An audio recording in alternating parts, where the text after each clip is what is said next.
I mean, this was a few years ago, but I remember I saw someone who like taken a bunch of my classes in the supermarket. Well, no, Uh-huh. I saw someone in the supermarket who had taken a bunch of my classes. I don't teach in the supermarket typically. Okay. And so and so I said to him, like, I heard that your company had a bunch of layoffs. And he said, yeah, I was laid off. And I said, oh, I'm so sorry. He said, what are you Oh. talking about? I have 3 job offers. It's been a week.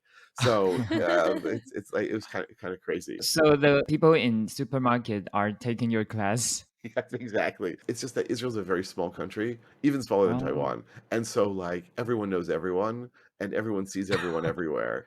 And so like I mean, this is a guy who I happen to know who lives in my city. We happen to be at the same supermarket at the same time. So they recognize you in the supermarket. They say, "You're my teacher I mean, of we were my kind of online friendly too. courses." That's cool. The cooler story was even more Mm, years ago, I don't know, maybe 10 years ago, I was sitting at a train station in Haifa waiting for the yeah. train. And this guy sitting next to me looks at me and says, hey, you taught me Python a few years ago. I'm like, well, there's fame and glory for you, You are a sure. So celebrity. my children ask me this. I'm like, I'm a celebrity in a very, very, very small population, but I'll take it. Bad for my family, and they have to live with my ego. But you enjoy it, right? Oh my god, I love it. Well, like the celebrity part is kind of wild still. The doing my Mm. job part I love. As I get older, like, and I talk to people about what I do, increasingly people are like, "Oh, you really like your job. I don't really like my job so much." And I feel so terrible for them because I feel so incredibly fortunate. I really enjoy what I do. I get like excited about it. Basically, people pay me to do something that I enjoy that helps them Yeah, do their work better. Like, hey, that's great, right? Yes. yeah.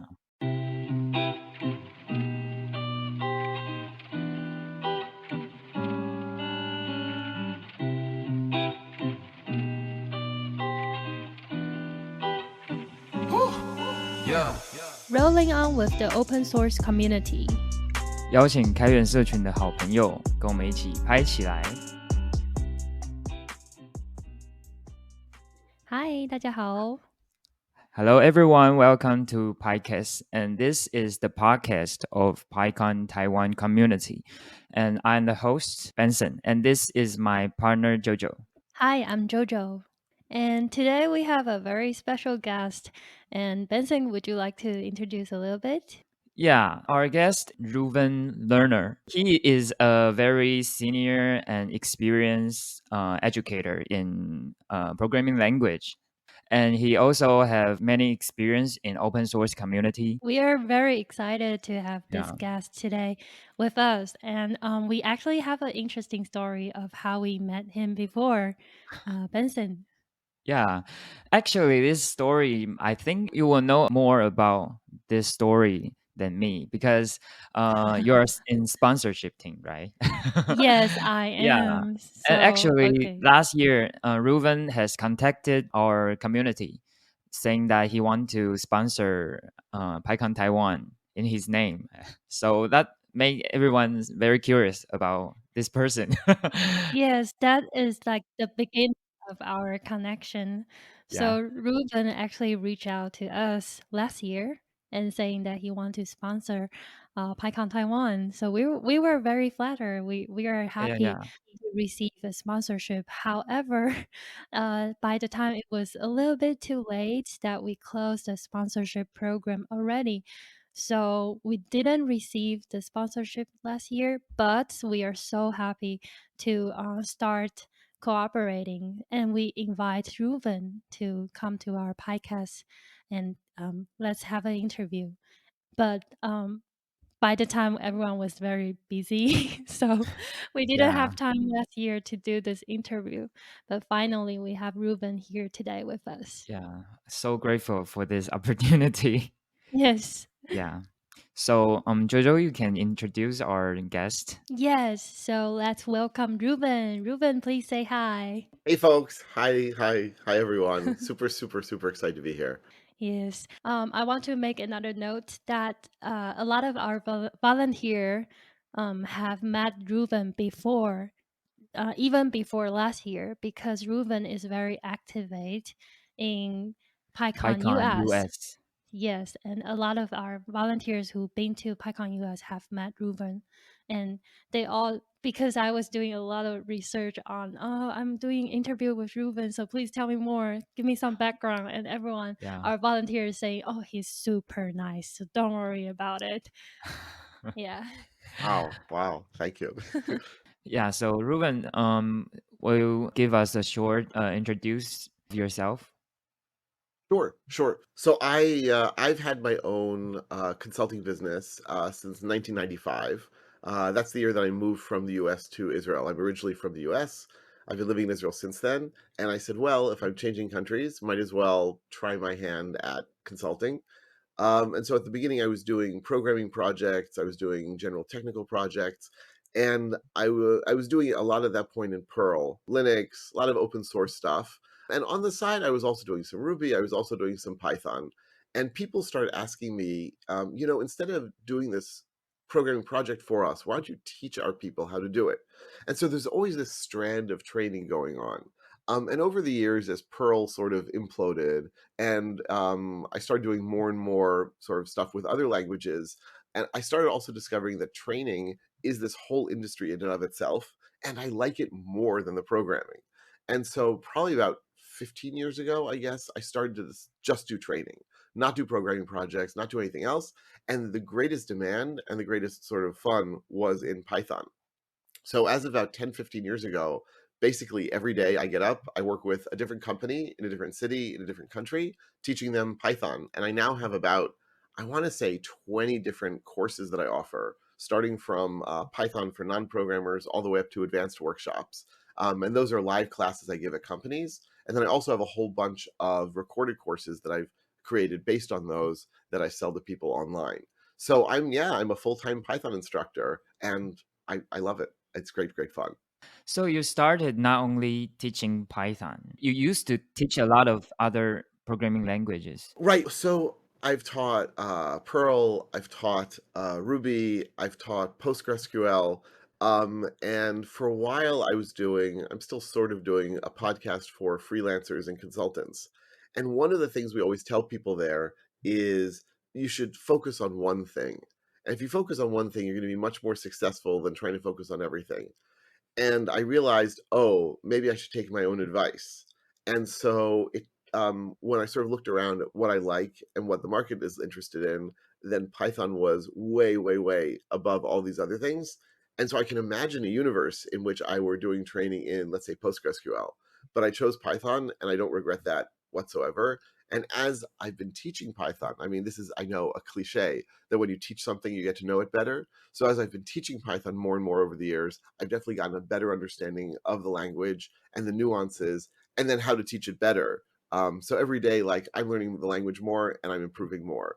And I just took the other languages and other technologies off of my website because I'm not keeping up with them nearly as much. So it's all, Mhm. Oh, all I Python all see. the time now. Yeah, Yay, that sounds very because it's a exciting. really powerful language. So that's why everyone in PyCon love it. So just by listening this brief introduction, we can see today we will learn a lot from Ruben. Just by for people who is learning Python, or for people who want to teach Python, or Yeah. even for the community who want to create a better environment, learning environment.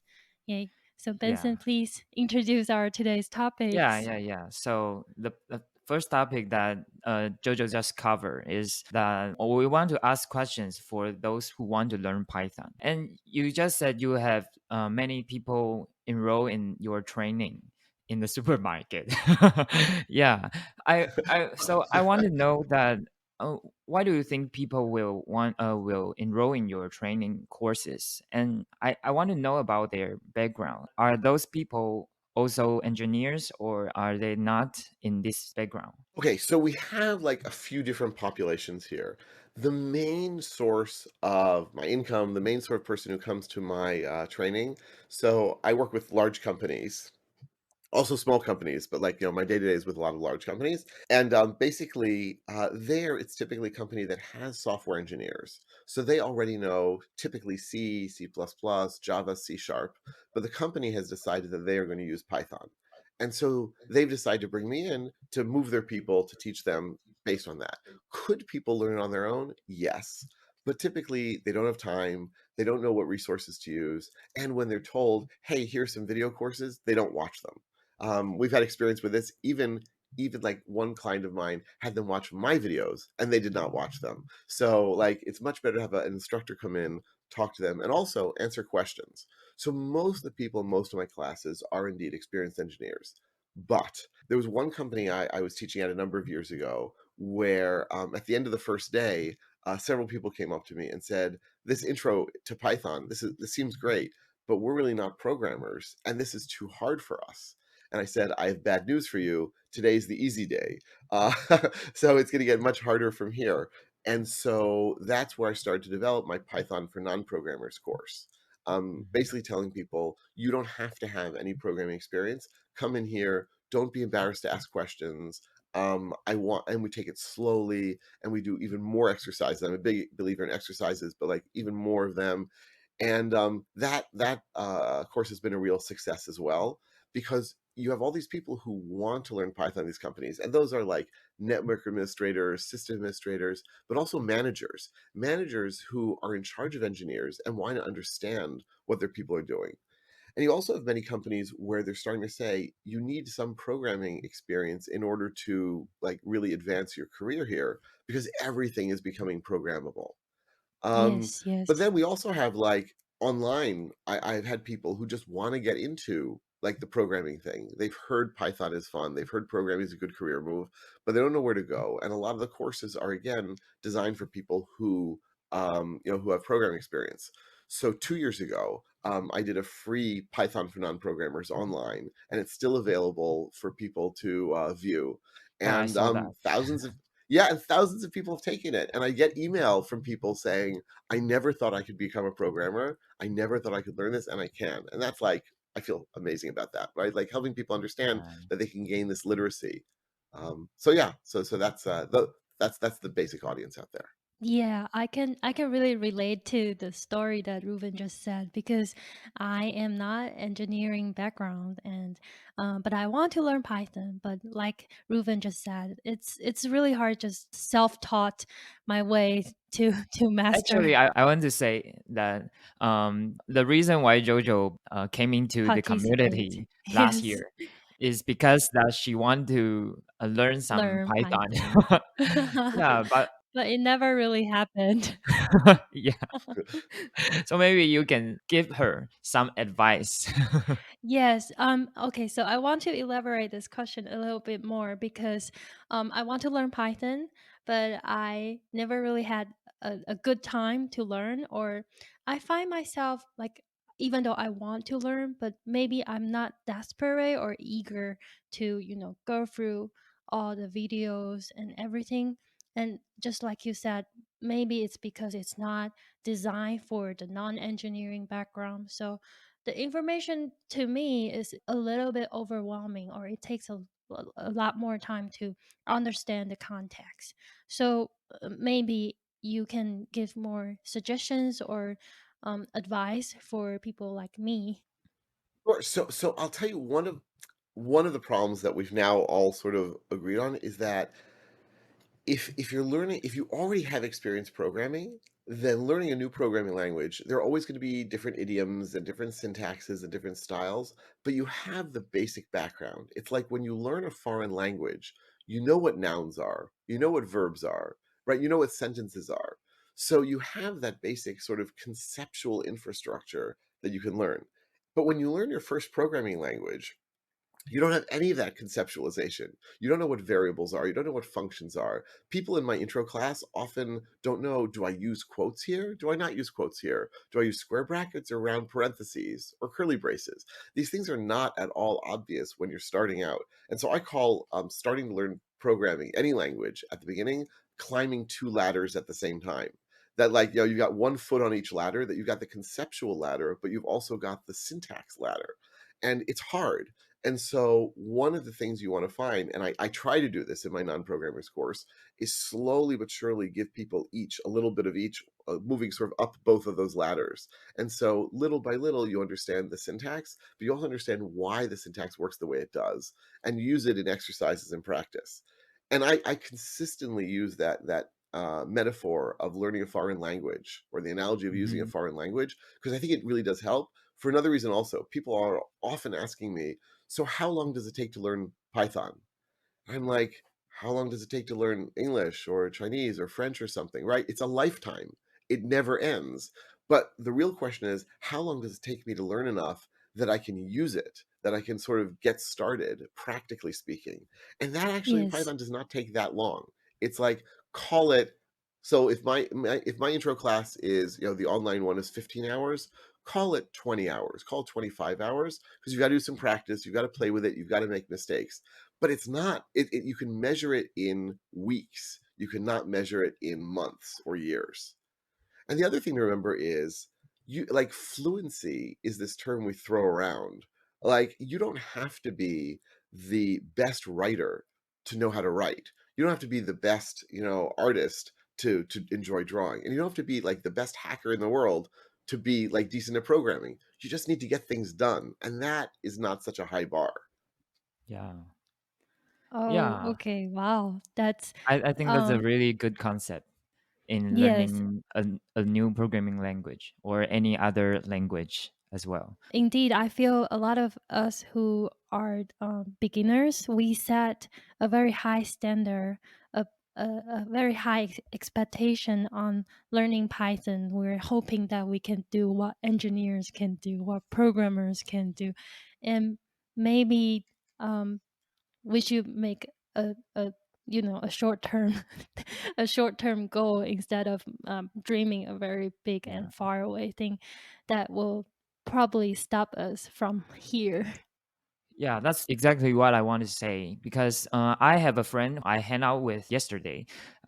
He is also not in computer science background, and he told me that he took some online Python courses, but he don't know what the course can bring him because it's all talking about the length syntax. So in your course, you offer like online and on-site courses. And you said you started in teaching projects, but after that you focus on teaching the language itself.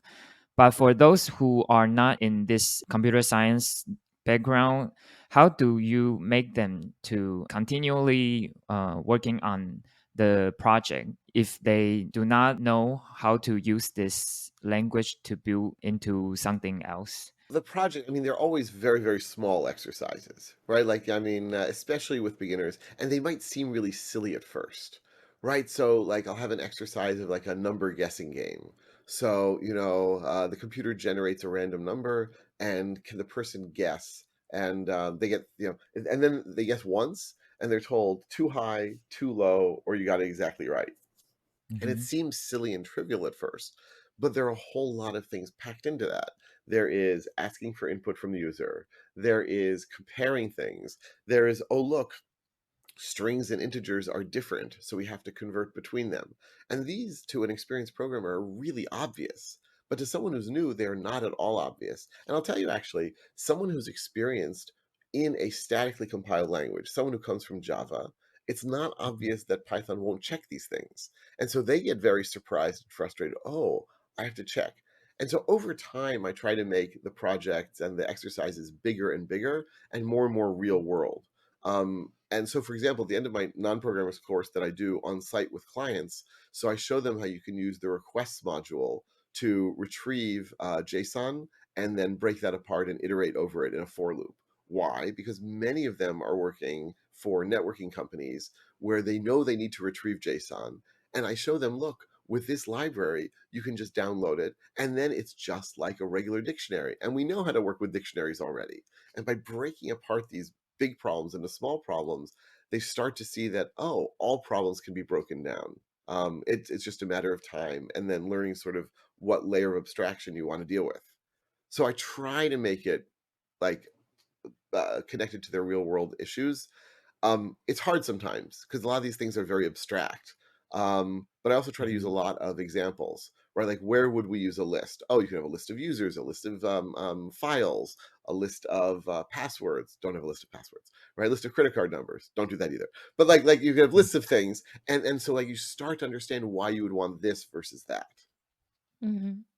Yeah, so you give them some little exercises and they will start to build their interest maybe. That's right, that's right, and I Mm. hope that they'll be interested in the language, right? And they'll be sort of more interested in, like, what can I do? But they'll also say, "Oh, now that I have these basic tools, let me try to use them in something in my daily life. Let me try to make something a little faster, a little easier, or even just something for fun." And it's those little projects that you do on your own after a course that can make a huge difference, right? That can really sort of cement the understanding in your mind.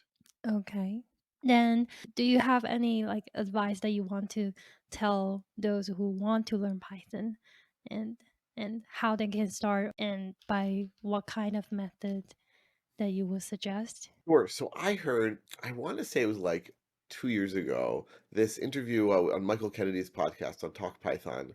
It was like an experienced developer and a whole bunch of new developers. And the experienced developer said, it's really important to keep in mind that we get frustrated too. Right? Experienced programmers get frustrated all the time. The difference is we know that we're going to work through the frustration. We know that the frustration is going to end, that we're going to solve the problem. And so going into programming, yes, it's exciting. Yes, it's fun, but it is going to be a ton of frustration. And so knowing that yes, you will break through, yes, you can solve these things, like and everyone gets frustrated, like that's I think an important thing. The second thing is there's so many resources out there now for learning Python. I mean, I like mine, of course, duh. But but I've heard vicious rumors that there are others out there as well that people might want to look Uh-huh. at. Find one that works for you. Find one that, like, there are different instructors, there are different levels, there are different analogies, there are different ways to do it. Find one that works for you. And if it does not work for you, find another one. Right? I've met so many people who took programming classes in university and are convinced now, oh, I can't do this. This is too hard. Maybe it was just a bad instructor. Maybe it was a bad language. Maybe it was a bad match. Maybe it was a bad time for you. But you can totally do it. And the Uh-huh. third thing is practice. Practice. It is like learning a foreign language. If you learn a language and then you don't use it for 10 years or even 5 years or even 2 weeks, I'll tell you, when I don't do my like my Chinese lessons for 2 or 3 weeks, I feel it. Like my tongue is like heavy. And the same is true if you don't use your program. If you take a class and then you're like, well, now I know Python. And then like 6 months later you try to use it, you won't remember it. So try little things all the time, and that will help to again cement your understanding and improve your knowledge and your fluency with it. That really makes me want to start watching Reuven's free video for the non-programmers. And thank you for all the advice here. So So for the next part, I want to know more about your teaching technique. Yeah, but first I yes. want to know what did you do before you became a Python trainer? Have you always working as a trainer? So the story is, so when I graduated from university, I was living in Boston. I just graduated from MIT, and I worked for Hewlett Packard, and I worked for Hewlett Packard's what was then the medical products division. We were making software for hospitals, and a friend of mine from college called me up and said, "Hey, we're starting this website at another company. There are not a lot of people who know web stuff." Remember, this was back in like 1994, 1995. Would you be interested in joining us? And I said, no, no, no. I've got all my plans set. I know I'm moving to Israel. And I put down the phone and I realized that was kind of dumb. Actually, I'm really bored with my job. So I called him back, and then I moved to New York, and I worked there for about 8 months. So I was doing software application development for a big company for about 2 or 3 years. But when I came to Uh-huh. Israel, I decided I was going to do the consulting thing. And so it started, like the training started just because someone asked me to. And then I think, as I said earlier, like I realized, oh, I actually really enjoy this. This is fun. And so I haven't always been doing training. It also took a long time, I'll tell you, to discover that training is a whole industry, that you can be a full-time trainer. I was always under Uh-huh. the impression that if you're doing consulting, then one of the things you can do is training. And also I was also always under the impression that if you're going to do training, it's really important for you also to be a developer full time or close to full time, so you really know the programming. And it turns out, Yeah. no, not necessarily. That training, you need to know the technology, certainly, but you don't. I never say that I'm the best Python programmer out there, by no means, but I'm teaching it every single day.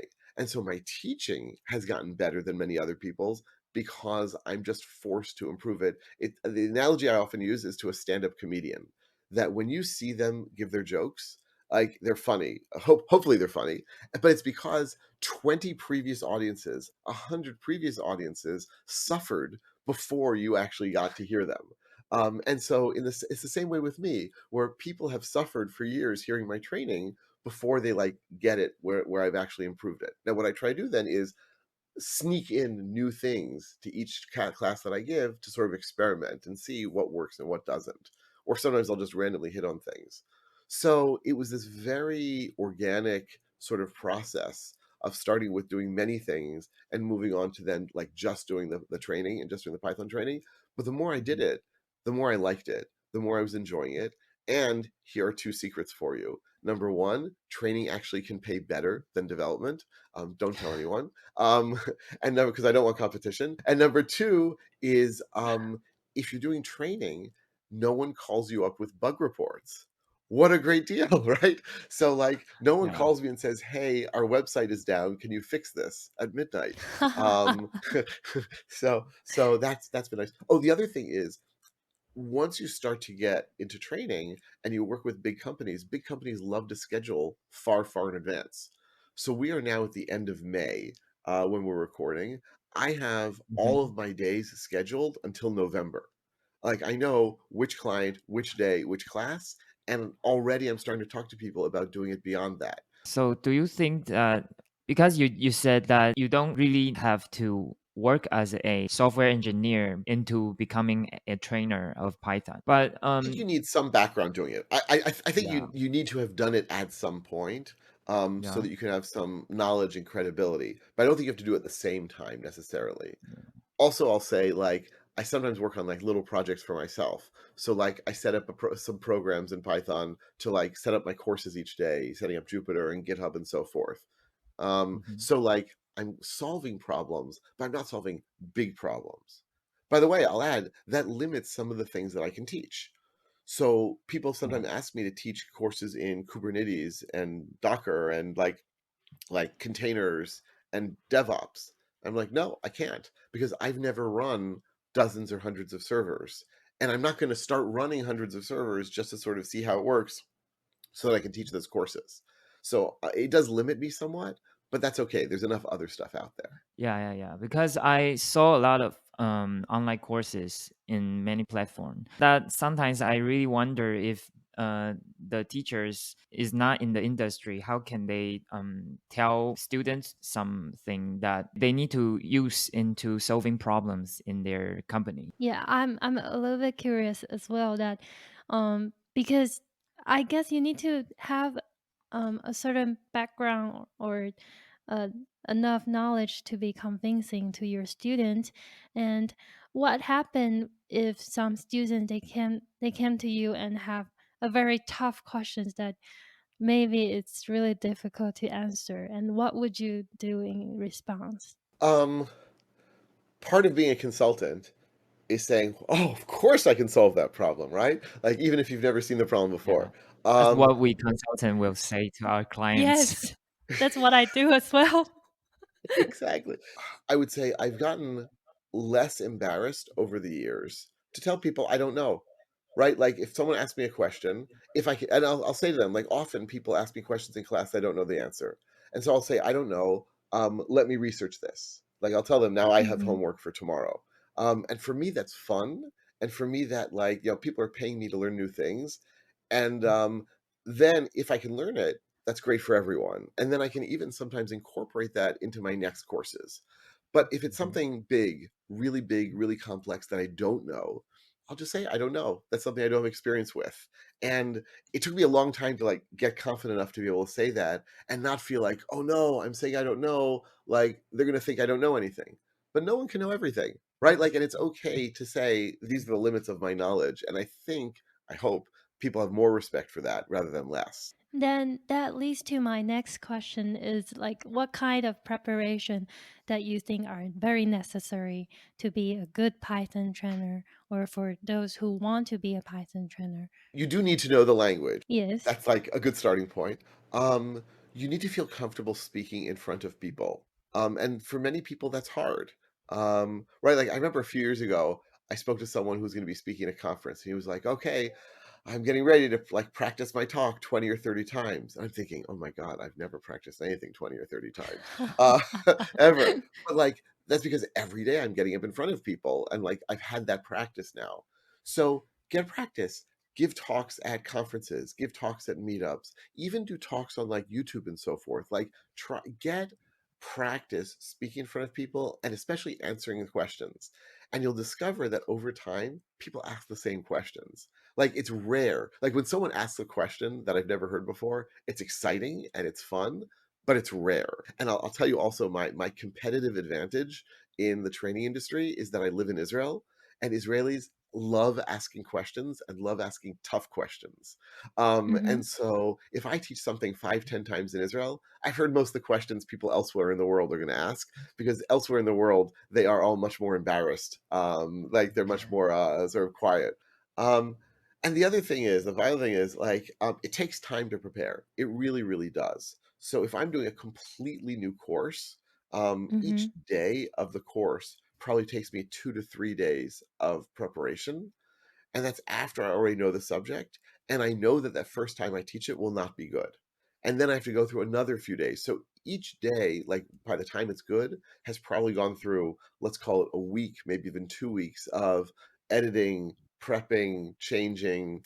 So it's a time thing. It's really a time thing, but Mhm. it's great fun. It's great fun, and I think more people should do it, and more people should try it.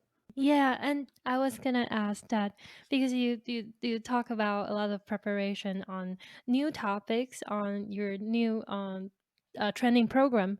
Yeah. So how do you come up with those, and how do you exercise on those? Do you have a bunch of students for you that you can exercise on, or like Yeah. what's the how do you develop the tactic? Um, So one of the things that I like to do at the start of each class is we go around and everyone introduces themselves and they tell me, and I ask them, like, why are you here? Like, why are you taking this class? What do you want to get out of it?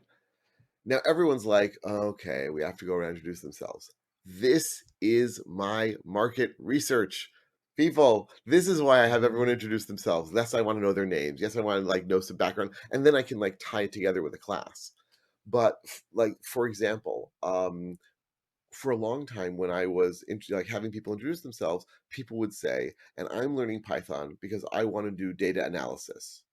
Well, after I heard enough people say this, I realized, oh, I should do a course in data analysis. And so I created my course in NumPy and Pandas. Right. So, like, basically, where do I get my ideas for new courses? My students tell me, right? They say, this is Yeah. what we want to do with Python. And then I get that. So that's one source. Another source is every year I get rid of some content from my courses and I add exercises. And so the sort of leftover content that I don't have room for anymore, I can sometimes squeeze into a new course. So I used to try to teach regular expressions in my regular course. That did not work. So now I have a full 2-day course in regular expressions. I used to do all sorts of stuff with files and directories and so forth. That's now out in a system administrator's course. So sometimes it comes from there. And sometimes a client will call me up and say, we have a need for a course in X or Y or Z. And I'll try to, if I can do it, if I can like, if there's not too great of a distance between what I already know and teach and what they want, then I'm willing to do that. And yes, someone somewhere is the first victim of these new courses. And my family knows for the week or two before that, I basically don't sleep. I'm constantly worried. I'm constantly like, oh no, oh no, oh no. Like they're going to see through me. They're going to see that I don't know this stuff. And so I like over prepare. And then when I get there, I realize, oh, like, this was okay. So there's that ramping up before the first time that you hope it's going to be good. But I look back, and that first time I taught data science, I can't believe they invited me back. It was terrible. Don't tell them it was many years ago already, but like that's just kind of the way it is. Yeah, so you actually will customize your course materials for your students. I'm surprised to hear that you still get frustrated even though you're so Yeah. experienced in trending already. But, So good to know. I Oh, I wrote a column for Linux Journal magazine for 20 years, and every single month, my program wouldn't work. I'd say, "Oh, I can't believe it. I can't believe they want me to write a column. This is ridiculous. I don't know what I'm doing. This is terrible." I'd be, like, yelling, and then I'd be like, "Oh, this is great. This is amazing. Wow, I'm so excited. This is gonna be the best column ever." My family did not wanna hear when my deadlines were. They did not wanna hear that it wasn't working. Like, they knew. They knew this happened. So this totally happens all the time. Look, Mm. I'm sorry, Benson, what was your question? I was trying to get back to answering it, and Oh, my Oh, yeah, question. Oh, Benson. originally I want to share a story of our very experienced professor in the community that his teaching core value is like very similar to previously you told us that you think people learn to use Python to build things, but they don't have to be a very experienced Python user to build stuff. Yeah, and I want to know more about your preparation in customized materials into how you teach your student to learn things. But I think we kind of answered that question in previous topic. let me just like give you an additional answer though. So if I have a new client, a new new potential client, so they call me up, they say, "Do you do Python training?" Yes. So let's have a meeting to talk about our special needs. And they tell me how incredibly smart their employees are, and I roll my eyes, like because it's not a video call. And they tell me how like their needs are very special. And I say, okay, fine. And then I say, I think my intro Python course will be spot on what you need, and I show them the syllabus. They say, "Yes, yes, this is exactly what we need. How did you know?" Because I've been doing this for a while. Most people need more or less the same courses. Sometimes they'll want some customization, but it's rare. And I do tell clients, I say, go to my website, look at the syllabi. If you want to choose this from here and that from there, I'm willing to do it, even though I don't think it's the smartest idea. Then that leads to my question that I want to know how you develop your career to become a programming trainer, and like how did you discover that maybe you have a passion in this, or maybe you are for this, or like how did you start teaching? There was this period of time when I was still in school part time and had to work. And so, I literally nearly, like, was hit by someone with a car, and he stopped, and it turns out it was someone I knew, and he said, "Oh, Reuven, good to see you." Like, "Great, you nearly hit me with your car." But he said, "Oh, what are you doing nowadays? You wanna do some training? I can hook you up with a training company." And so he did, he hooked me up with a training company, and that's when my eyes were open to the fact that there is a training sort of universe. I knew that people Mm-hmm. did it because I'd been doing it for years. I knew that you could, as a consultant, do a little bit here and there. But the notion of a training company, the notion of a full time trainer had never occurred to me. And so throughout the time that I finished the PhD, I was then working with this training company. And then when I finished the PhD, I decided I would go back to doing it on my own. And I'll add, by the way, people who are interested in doing training, the easiest way to get into it is to work with a training company. They will do the marketing for you. They will do the Yeah, sales. They will do the contracts. They will come to you and say, "Can you teach X? Can you teach Y?" So why not do that? In fact, many people do that. The only problem yeah, is they take about half the money. So yeah. is Wow. that bad? So No. you started your own business. Well, I had my own business for many years, right, but, like, I sort Yeah, of then so I was doing all of my programming stuff on my own, but I was doing the training through the training company, and then when I yeah. graduated from the PhD program, I said, "Okay, guy," I called them up, and I said, "I'm gonna go back to doing the training on my own," and by that time, I had enough experience and a reputation that I could work directly with companies. Yeah, and I want to know, do you have many competitors in training field back in the time when you started the business? So when I started my business, I didn't have many competitors because, like, who knew these crazy open source languages? Like, who uses them? You gotta be kidding Yeah. me, right? It's kind of amazing to see how the whole industry has changed.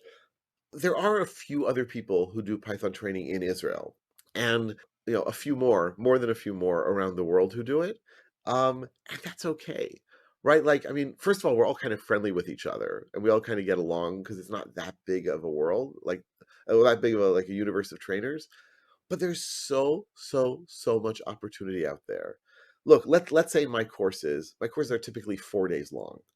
So, and let's say, there are 52 weeks in a year. So I can teach, let's call it 50 classes a year. Probably a little more because, 5 days a week, but let's call it 50 classes a year. And let's say a client of mine wants 3 or 4 classes. Like I have one client where they want 3 classes a quarter. So that's 12 classes. Like, how many clients can I really service? How many companies can I really work with as an individual? If I had a bunch of employees, it would be a different story altogether.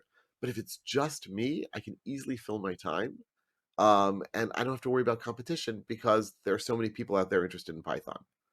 So it's just like not too much of an issue. Have you ever think of expanding your company, or having more partnership? Yeah, or maybe upload more of your online courses to other learning platform like Udemy. There are so many right now. Excellent question. So I'll start off with the employee thing. So when I started my company, I was sure that the only way to expand, the only way to like be successful is you have lots of employees. And I still joke about how like I envisioned the learner consulting towers, like on the top of a hill, like with Uh, 30 stories apiece and like thousands of people working for me. And so I started to hire people. I started to hire people not to do training per se, but to do programming projects, and it was very hard. It was very, very hard for me. It turns out I'm much better at selling myself than selling other people. I had to manage them. What do you know? Like, you have people working for you, you have to manage them, keep track of them, you have to worry about their quality of work. And it just wasn't like it was not easy, and it was not so good. And when in 2000, like we had a recession, I laid everyone off. And it was very hard for me. Like, it would cost a lot of money. I wasn't sure what I was doing. My wife basically made me promise that I would never have employees again, because when you have employees, you have to pay their salaries. And like, this was a promise. I had to pay their salary even if there was no income. So then I had some people working for me as contractors, as subcontractors, and that was easier on the financial front, but it still meant I had to manage them. And a few years ago, I realized, no, like I can do as well or better just on my own, and then I don't have to worry about their quality. On occasion, I had people go and do training for me, and it was almost always bad. Like I remember once getting a call from a client saying, who is this guy? Like, he's doing a terrible job, and so I don't need that. And so I realized I can do as well or better on my own. It solves a lot of problems, and you know what? There are certain things I cannot do. Right, so I'm a one-person shop. So I just spoke to a big company in the U.S. last week, 2 weeks ago, where I'm really hoping it'll work out, or I'm really hoping it'll works out. And they said to me, "So do you have like how many people work for you?" I said, "It's just me." And you could see that they were kind of disappointed because they wanted to have a bunch of trainers, and I'm just one guy. So it's limiting, but I think it's the better option, or I'm very happy to be doing that now. Now, as for uploading my video courses to other platforms, it's super tempting to do that because, like, I should. yeah, more places, more people will know about me. The problem is that, let's say I were to upload my courses to Udemy. I'm now one of 10,000 courses on Udemy. And why would they choose me necessarily? They probably won't. They'll choose the cheapest one. And do I really want to be the cheapest one? And so I've decided not to go on those other platforms. And people can buy from me, directly from me. And the way that I get people to learn about it is I have my YouTube channel, I'm on Twitter, I have a mailing list. And so people hear about me, and they sign up for my mailing list. And occasionally they buy courses from me.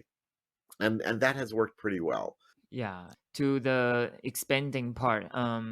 Every person who want to start a business, if they want to hire someone as their employee, they may have to sacrifice something they like to do.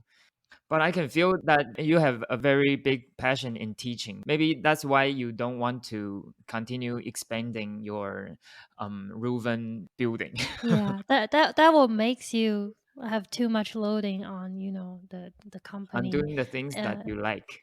executive things. Exactly, exactly. Like, I mean, Yeah. Right now, how many meetings do I have a month? 1, maybe 2, right? Like, I got a great deal going. It's so much fun, and basically, if I have employees, then I've gotta supervise what they do. I have to meet with clients to make sure they're happy. I have to meet with employee to make sure they're doing the right thing.